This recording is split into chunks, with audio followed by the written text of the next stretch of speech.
l'amende pour pouvoir donner 100 fois plus, elle doit pourrir. On ne peut pas accéder à un niveau haut sans un niveau bas. Donc, qu'est-ce que Dieu veut de moi maintenant? Que je continue quand même, sans la pêche, sans rien, je fais ce qu'il faut.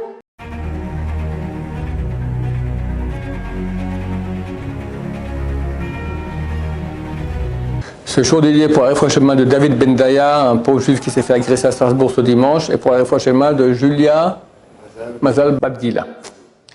Alors, la question de Yona. Alors, en fait, je voulais savoir comment faire, par exemple, dans les périodes bien, on sent un Kadour qui est là tous les jours, avec, on le sent dans les mitzvot, et donc ça c'est sûr, on veut faire des choses, et comment faire du coup dans les mauvaises périodes où on ne voit pas du tout Hachem, et comment gérer ces moments-là, comment ne pas partir en prie totale. Ouais. Alors bon, tu dis une chose qui est vraie, il faut savoir qu'on n'est pas des machines, on est des êtres humains, et Hachem a voulu que l'être humain il ait des hauts et des bas. La Kabbalah appelle ça Katnut HaMochin, la petitesse des Mochin. Mochin, c'est l'esprit, c'est-à-dire que tu reçois peu de parties divines en toi, et tu es un peu animal, on va dire comme ça, sans amour de Dieu, sans joie d'ailleurs, moins de joie, moins d'entrain. Et la Galut HaMochin, la grandeur des Mochin, au contraire, tu es complètement. T'adhères à Hachem, tu as le bonheur de faire des mitzvot, de la Torah, etc. Déjà, Rabbeinu Tam, le petit-fils de Rashi, qui était très grand rabbin français, il y en a eu à l'époque en France, Baruch Hashem. Il écrit dans son livre Sefer HaYashar qu'il y a Yemei Ha'ava, Yemei Ha'sin'a, les jours d'amour et les jours de haine. Bon, je ne pense pas qu'il veut dire vraiment qu'on a la haine de Dieu. Mais bon, on n'a pas l'amour, c'est plutôt casse-pied et saoulant qu'autre chose. C'est normal. Il faut savoir que l'essentiel du travail, c'est quand ça ne va pas. Quand ça va, c'est normal. Alors, on ne peut pas accéder au bon moment sans passer d'abord par un creux de vague. C'est comme la mer, les vagues, d'accord? C'est impossible que tu aies une vague s'il n'y a pas, auparavant, il n'y a pas eu un grand creux de vague. Ceux qui connaissent bien la mer, plus le creux va être grand, plus la vague elle va être énorme, d'accord? Donc c'est toujours une préparation. Le creux, le vide, c'est une préparation qui nous permet après de recevoir beaucoup plus. Parce que quand ça ne va pas, alors ça demande des efforts.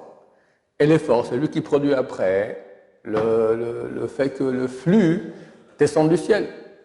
Donc c'est nécessaire de passer par cela. Je ne peux pas m'empêcher de parler aussi au niveau général.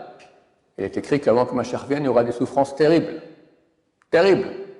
Tu as deux grands rabbins dans la Gemara, c'est Oula et Rabba, qui disent Yeteu l'Achmine, qui vient le Mashiach, je ne veux pas être présent quand il viendra.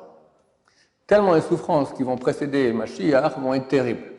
De quoi on parle? Pas aujourd'hui qu'il y a un peu de Covid, il y a l'inflation, et il y a tous les couples qui pètent, et il y a la débauche, et il n'y a pas de vérité, et rien ne va. Bon, c'est pas facile non plus. Mais les grandes souffrances dont parlaient ces sages, c'est la Shoah. C'est clair que la Shoah, elle amène Mashiach. C'est nécessaire de passer par cela pour les raisons qu'on ne connaît pas, on ne peut pas trop en parler. C'est pas possible d'arriver à un flux inimaginable du ciel qui est l'époque messianique, Olam Haba, que le monde attend depuis que le monde a été créé. Déjà dans Bereshit, on parle du Mashiach. Bereshit bara Elokim teshamayim et haaretz, au début Dieu a créé le ciel et la terre.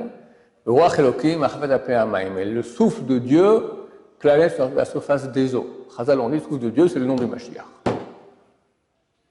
Qui peignent sur la surface des eaux, les larmes du peuple d'Israël qui font tchouva, grâce à ça Mashiach vient. Hachem, c'est maintenant, messieurs, les 2-3 semaines qui restent, pour pleurer sur nos péchés et faire tchouva Bezrat Hachem.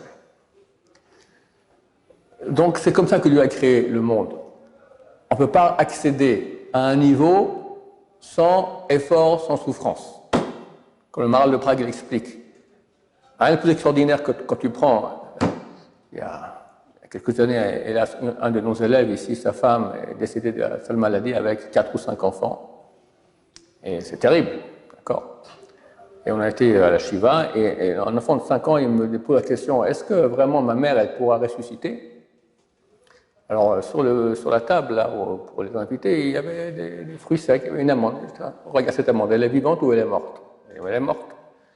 tu la prends, tu la mets dans la terre, c'est quoi? Du sable et de l'eau, elle va donner un amandier avec des centaines et centaines d'amandes. Il dit, ah ouais, c'est vrai. Il est parti en une seconde, il a compris.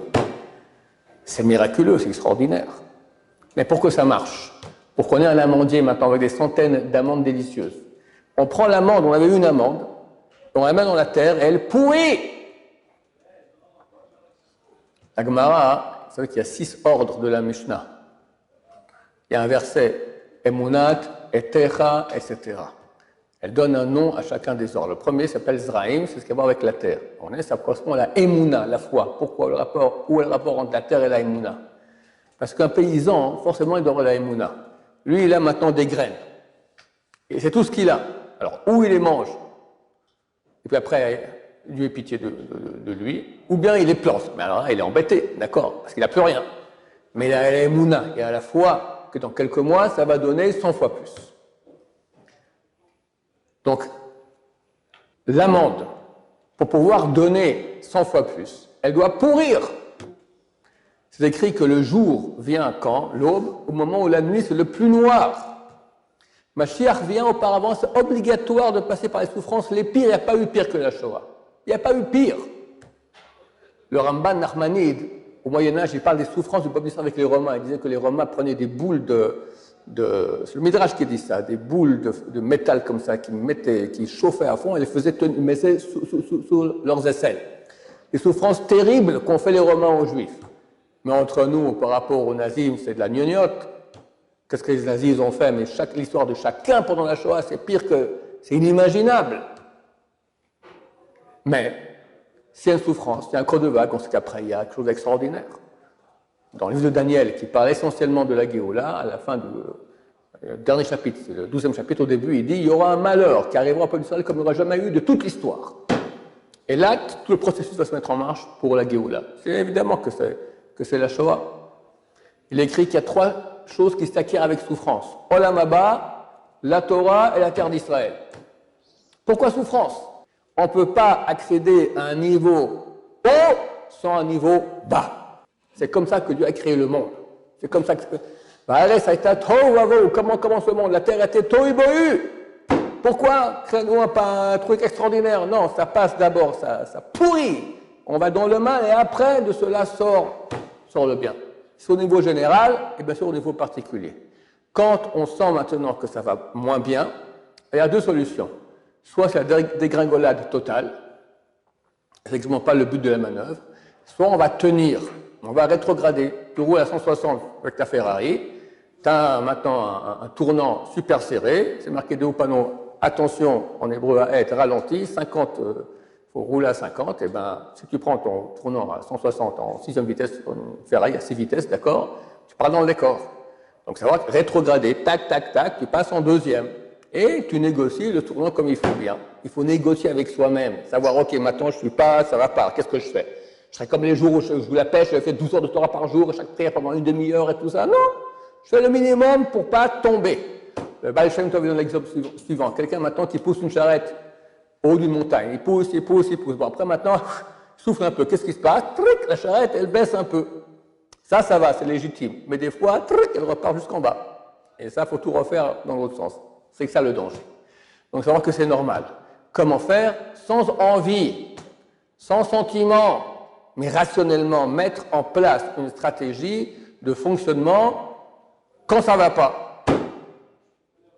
Pas attendre que ça vienne comme ça, parce que des fois, ça prend du temps pour venir. Et si tu fais rien du tout, peut-être que ça ne viendra même pas.